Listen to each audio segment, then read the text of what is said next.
সুপ্রিয় দর্শক আসসালামু আলাইকুম, কেমন আছেন আপনারা? নিশ্চয়ই ভালো আছেন। আজকের ভিডিওতে আপনাদের সবাইকে স্বাগত জানাচ্ছি। আজকে আমি আপনাদের সাথে শেয়ার করব মেকআপ ছাড়াই মেকআপের মতো সুন্দরী হতে চাইলে মানতে হবে এই 5টি টিপস। তাহলে চলুন জানাচ্ছি সেই টিপসগুলো কি কি। মেকআপ এই শব্দটার সাথে আমরা সব মেয়েরা পরিচিত। আমরা কেন মেকআপ করি? নিজেদেরকে সুন্দর দেখানোর জন্য। এখন মেকআপ ছাড়াই যদি মেকআপের মতো সুন্দরী হওয়া যায় তাহলে কতই না ভালো হয়, তাই না? তো যেহেতু মেকআপ একটা মেডিসিন, এই মেডিসিনকে বাদ দিয়ে ন্যাচারালি যদি আমরা সুন্দর হতে চাই তাহলে কিন্তু আমাদেরকে এই 5টি টিপস ফলো করতে হবে। তো সেই টিপসগুলোর মধ্যে প্রথমেই হচ্ছে সানস্ক্রিনের ব্যবহার। আপনি যখন বাহিরে যাবেন তখন ডেফিনেটলি সানস্ক্রিন ব্যবহার করবেন। আপনার ত্বকের সাথে মানানসই ভালো একটা সানস্ক্রিন ব্যবহার করবেন। সানস্ক্রিন অবশ্যই ডট ডট করে ব্যবহার করবেন। বাহিরে যাওয়ার কমপক্ষে আধা ঘন্টা আগে বা 15-20 মিনিট আগে সানস্ক্রিনটা ব্যবহার করবেন। অনেকেই আছে সানস্ক্রিন লাগিয়ে বাহিরে বেরিয়ে যায়। সানস্ক্রিন লাগিয়ে যদি বাহিরেই চলে যান তাহলে কখনোই এই সানস্ক্রিন কাজ করবে না। কমপক্ষে আধা ঘন্টা আগে সানস্ক্রিন লাগানোর পরে তারপরে যদি আপনি বাহিরে যান তাহলে এই সানস্ক্রিন প্রপারলি কাজ করবে। আরও ভালো প্রোটেকশনের জন্য ছাতা ব্যবহার করতে পারেন। এবং সানস্ক্রিনকে কিন্তু আপনার প্রপারলি ব্যবহার করতে হবে। প্রপারলি ব্যবহার মানে হচ্ছে, ধরুন আপনার সানস্ক্রিন যদি একটু ক্রিম টাইপের মোটা হয় তাহলে আপনি অবশ্যই 2 আঙ্গুল পুরোটা নেবেন। আর যদি আপনার সানস্ক্রিন একটু পাতলা টাইপের হয়, লোশন টাইপের হয়, তখন সেক্ষেত্রে আপনাকে 3 আঙ্গুল পুরোটা নিতে হবে। আপনি যদি এই মাপটা ফলো করেন তাহলে কিন্তু সানস্ক্রিন কাজ করবে। আর যদি সামান্য কিছুটা লাগান তাহলে সানস্ক্রিন কখনো কাজ করবে না। তো এই জিনিসগুলো মাথায় রাখবেন, সানস্ক্রিন ইউজ করবেন। কারণ কি না, সূর্যের ক্ষতিকর আলো থেকে আমাদের ত্বকে ট্যান পড়ে, মেলানিন বাড়ে।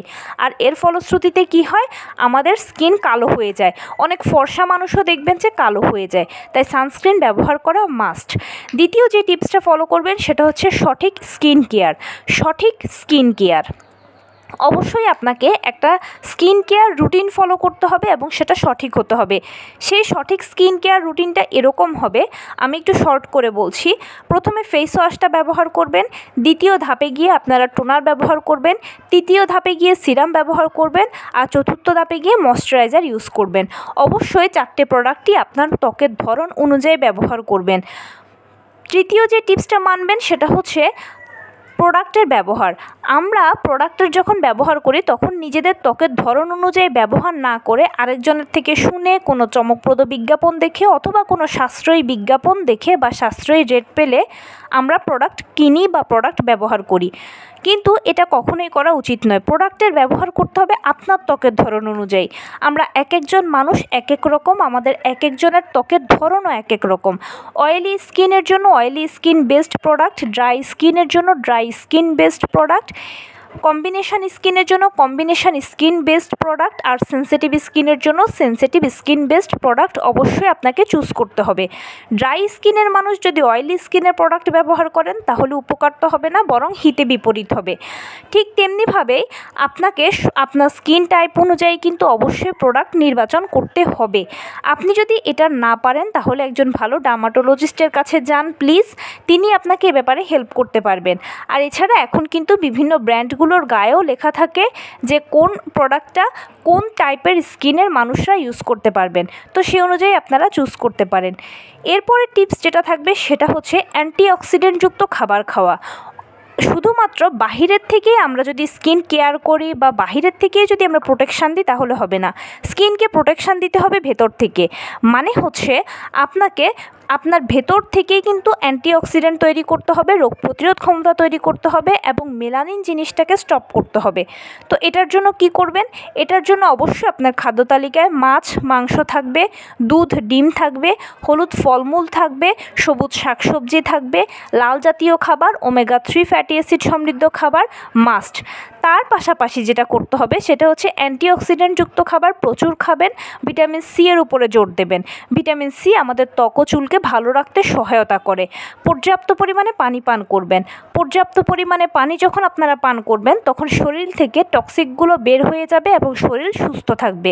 আর যখন শরীর সুস্থ থাকে তখন অটোমেটিকভাবে ত্বকও সুস্থ থাকে। এই জিনিসটা মেনটেন করতে হবে। ফাইনালি যেটা মানবেন সেটা হচ্ছে খুব ভোরবেলা ঘুম থেকে উঠবেন এবং রাতের বেলা একটু তাড়াতাড়ি ঘুমিয়ে পড়বেন। সেটা হতে পারে 10টা থেকে 10:30টার মধ্যে, কোনো রকম ডিভাইস ছাড়া। কারণ কি, আমরা যখন ডিভাইস ইউজ করি ডিভাইস থেকে ক্ষতিকর রেডিয়েশন ছাড়ে, যেটা আমাদের স্কিনের জন্য ক্ষতি, আমাদের চোখের নিচে কালো দাগ তৈরি করে, এছাড়া সব কিছুর জন্যই ক্ষতি। তাই ডিভাইসের ব্যবহার বাদ দিয়ে বা ডিভাইসের ব্যবহার কমিয়ে রাতের বেলা যদি তাড়াতাড়ি ঘুমিয়ে পড়েন আর ভোরবেলা যদি তাড়াতাড়ি ওঠেন, তাহলে একটা দীর্ঘ সময় 8-9 ঘন্টার ঘুম আপনি ঘুমাতে পারলেন। এতে কি হলো, আপনার ব্রেনটা রিফ্রেশ হলো, মাইন্ডটা রিফ্রেশ হলো, আপনার শরীর ভালো থাকলো, আপনার ত্বক পুষ্টি পেল। এবং বোনাস আরেকটা টিপস দেব, স্কিন কেয়ার যখন আপনারা করবেন তখন অবশ্যই রাতের বেলাতে স্কিন কেয়ার করে তারপরে ঘুমোবেন। কারণ কি, নর্মালি আমরা সকালবেলা যখন ঘুম থেকে উঠি তেমন একটা ধুলোবালি আমাদের মুখে জমে না, কিন্তু রাতের বেলায় যখন আপনি ঘুমোতে যাওয়ার আগে স্কিন কেয়ার করবেন তখন ত্বক সারা দিনের ক্ষতিটাকে পুষিয়ে নেবে। এবং স্কিন কেয়ারের ক্ষেত্রে প্রোডাক্টের থেকেও যত বেশি সম্ভব আপনারা যদি হার্বাল বা ন্যাচারাল জিনিসগুলোর উপরে ডিপেন্ড করেন তাহলে সব থেকে বেশি ভালো হয়। কেননা ন্যাচারাল জিনিসে কোনো ক্ষতিকর কেমিক্যাল নেই, এটা আপনার ত্বককে ভালো রাখবে, সুস্থ রাখবে। তো এই ছিল আজকের ভিডিও। কেমন লাগলো বলুন? যদি ভালো লেগে থাকে ও হেল্পফুল হয়ে থাকে তাহলে প্লিজ লাইক, কমেন্ট, শেয়ার করতে একদম ভুলবেন না। আর সেই সাথে আমার চ্যানেলটিকে সাবস্ক্রাইব করার বিনীত অনুরোধ রইল। পাশে থাকা বেল আইকনটি ক্লিক করে দেবেন যেন আমি ভিডিও আপলোড করার সাথে সাথে আপনারা নোটিফিকেশান পেয়ে যান। যদি কোনো প্রশ্ন থাকে কমেন্টসে জানাবেন, আমি রিপ্লাই দেব।